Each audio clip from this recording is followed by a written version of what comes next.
Watch, followed by Ruth Okimoto. She was a posting camp incarcerated. She's also featured in Passing Poston, and also author of Sharing It as a Home. And we also have Mas Hashimoto, who's a high school teacher and posting camp incarcerated. So I'd like to start with Joe. So can you please tell us how you got involved with posting?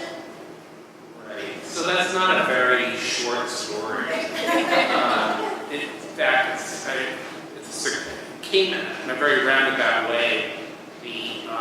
Our initial idea of doing a film was not about internment at all. It actually was about, we wanted to set out to do a film about historical preservation. And we did a big sweep across the country looking for interesting, I was always intrigued by the idea of people who threw themselves in front of the wrecking ball to save historical buildings. And that was really the idea of how the film got started. And I wrote to directors of state historical preservation societies in all 50 states. And from Arizona came Poston. And it's about a group of former internees who are working together with the tribe to save the few remaining historical buildings. And that's really how the genesis of the film. And it actually came in layers. So layer one was finding out that there was an internment camp. I didn't know much about internment to begin with. But then it was the story, you're a filmmaker, you're a storyteller, so your whole mode of living is to tell stories, and that's what attracts you to want to make films. So the first connection was, well, here's a possible great story of an internment camp on an Indian reservation. And then I met Ruth, and then the stories of internment connected with me. And then the next layer was, well, what was the history that actually unraveled at Poston and how Poston came to be, which I thought was an amazing history. And then lastly, I think that, as a filmmaker, as a storyteller, you really need to connect with something personal that can really sustain your passion and your interest, because it's a long, arduous. Not only do you make the film, but you have to get the film out there. You have to really hustle it a bit. So you have to really love the film, the project you're working on, and really stay with it for a 3 to 4 year period. So I needed to find personal connections, and then the personal connection, which kind of got me into the narrative of the film, was really the story of people who, like myself, felt marginalized. So I felt marginalized as someone who was gay. I felt marginalized. I was able to relate to the stories as someone who was Jewish, in my own narrative, my own personal history of what my relatives went through in the Holocaust.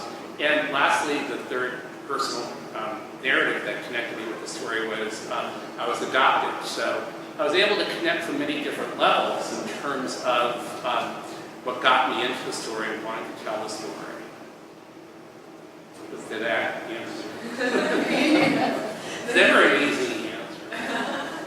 I'd also like to know maybe how your involvement with posting camp is affecting maybe your work today.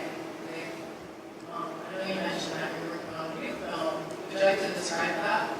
Yeah, it really, I think it opened, anytime you work on, you're exposed to something, you hope that it opens your mind, opens your world up. And for me, working in this topic, being able to tell a story on this canvas, really exposed me to, a history that I just didn't know. I don't think many people know much about. So right now, because of our work on Poston, we were approached by the Poston Alliance recently, and we were commissioned to do kind of like a part 2 of the second half of the film. So the second half of the film really is about identity, and really was the impact of the internment on 4 different people and how they processed Poston in different ways. And the film that we're working on now is called For the Sake of the Children. And this film is about the impact of the camp on generations that follow. And we're taking a multi-generational look at really, you know, what parents talked or did not talk to their children about, you know, how, it was really what happened when posted, when the internment camp, people were let out of the camps.